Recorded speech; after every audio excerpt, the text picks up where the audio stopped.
Hey guys, welcome back to Best Tech YouTube channel bareng sama gue Daniel. Dan pernah nggak sih kalian ada di dalam situasi dimana pengen foto subjek atau pemandangan pakai HP tapi susah banget gitu ya dapetin hasil yang bagus. Apalagi kalau motret di tempat-tempat wisata yang spot fotonya itu bergantian gitu ya. Jadi kita harus fotonya gercep gitu. Nah, di video ini gue pengen share tips and trick smartphone fotografi yang simple dan bisa kita gunakan sehari-hari biar foto itu jadi lebih baik. So, kita langsung masuk aja ke pembahasannya. Let's go!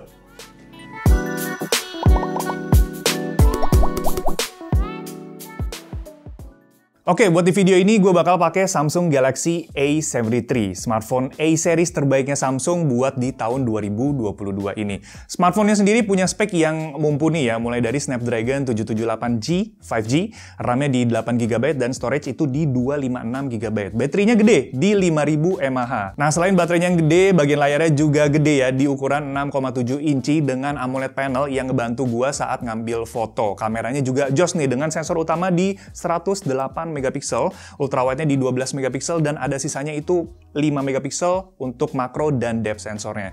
Untuk kamera selfie-nya sendiri itu dia gede juga di 32 megapiksel. So overall Samsung Galaxy A73 ini ngasih performa yang oke dengan OS One UI-nya Samsung dan punya optimalisasi kamera yang bagus ya, sehingga fotografi di smartphone itu jadi lebih maksimal. So, kita langsung bahas aja ke poin-poin pentingnya.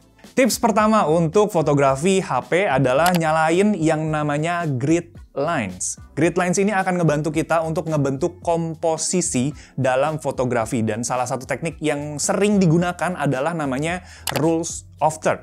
Dengan teknik ini kita bisa ngehasilin foto yang estetis dan seimbang, balance ya. Nah, buat nyalahin grid lines di HP, kita bisa masuk ke setting pada aplikasi kamera dan pilih grid lines. Pengaplikasian rules of third sendiri bermacam-macam ya, tergantung subjek yang kita potret.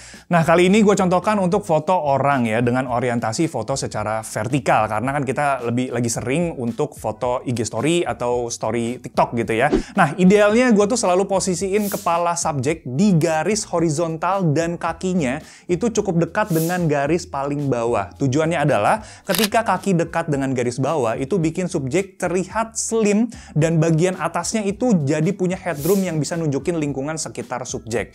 Misalnya foto di tempat yang hype gitu kayak kafe atau restoran.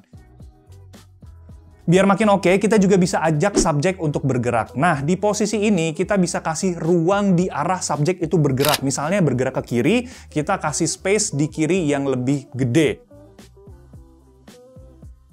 Teknik yang sama juga bisa kita gunakan saat foto dalam orientasi horizontal. Tapi di posisi ini, subjek bisa juga diposisikan di tengah-tengah frame dengan area mata subjek itu di garis vertikal atas pada grid line. Sehingga hasil potret wajah itu jadi lebih estetis. Selain potret subjek, grid line juga bisa kita gunakan untuk patokan garis landscape. Misal kita foto pemandangan, kita bisa memanfaatkan garis horizontalnya itu pada grid line untuk ngasilin foto yang simetris. Lanjut ke tips kedua adalah menggunakan lensa secara kreatif. Misalkan kalian pengen foto objek dari jarak yang deket banget gitu ya. Pas kita pakai lensa makronya, hasilnya malah jomplang banget sama kamera utamanya. Di sini kita bisa akalin dengan pakai optical atau digital zoom untuk mendapatkan hasil yang lebih baik. Contohnya di Galaxy A73, karena lensa utamanya itu pakai 108 megapiksel, kita bisa dapetin detail objek dan natural blur yang lebih pekat dengan digital zoom-nya. Warnanya juga lebih cerah, terutama saat kita motret di area yang remang. Nah, untuk HP yang punya optical telephoto, kalian juga bisa memanfaatkan lensa ini untuk foto objek dengan hasil yang sedikit efek distorsi. Jadi, motret wajah gitu ya atau subjek dengan lensa ini akan memberikan bentuk subjek yang natural. Contoh, gua pakai foto ini yang menggunakan lensa optical tele dan lensa wide atau main cam ya. Area wajah di optical tele nggak semelebar dan semelonjong seperti di lensa wide. Dan tips terakhir buat motret lebih bagus adalah cahaya alias lighting. Bukan cuma butuh cahaya yang cukup buat dapetin foto yang bagus, tapi kita harus atur kemana cahaya itu jatuh di subjek yang lagi kita potret. Saat motret di outdoor, cahaya matahari yang paling oke adalah sunset dan sunrise, atau kita juga bisa sebut itu dengan golden hour. Karena cahaya matahari di jam-jam ini tuh bakal kasih tone warna yang warm dan lebih soft saat cahaya menyentuh objek. Cahaya juga akan berada di samping subjek yang ngehasilin foto lebih dramatis.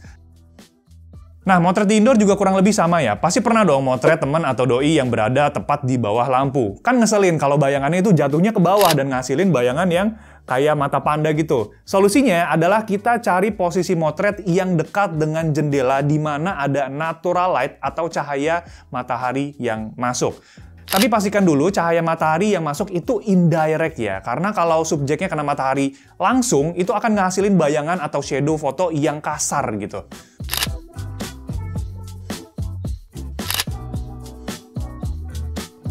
Nah, trik yang sama juga bisa kita gunakan saat foto makanan. Cahaya matahari bakal kasih bayangan yang soft ke arah samping dan warna makanan juga jadi pop.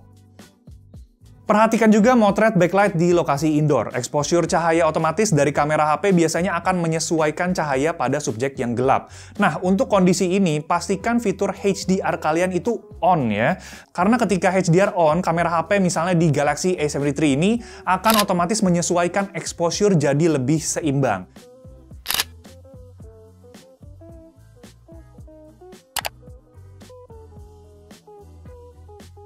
Tapi buat kalian yang pengen hasilin foto yang berbeda, kalian juga bisa atur manual exposure dengan hold di subject dan naik turunin exposure lewat garis ini.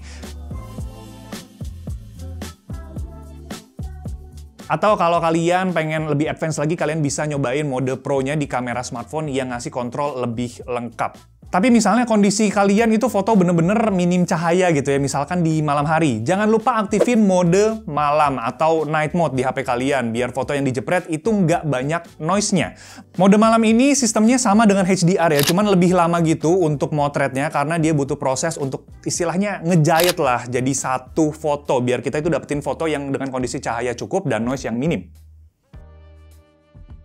Sebenarnya masih banyak ya tips-tips lain yang pengen gua share, tapi nanti videonya takutnya kepanjangan. Jadi ini 3 tips terpenting dulu yang bisa gua share. Gimana menurut kalian kalau misalnya kita lanjutin ke part 2? Gas nggak? Tulisin di kolom komentar ya. Dan jangan lupa kalau kalian suka video ini, klik tombol like-nya, subscribe juga buat yang belum, dan share video ini ke teman-teman kalian yang lagi suka motret. Kita ketemu di video selanjutnya.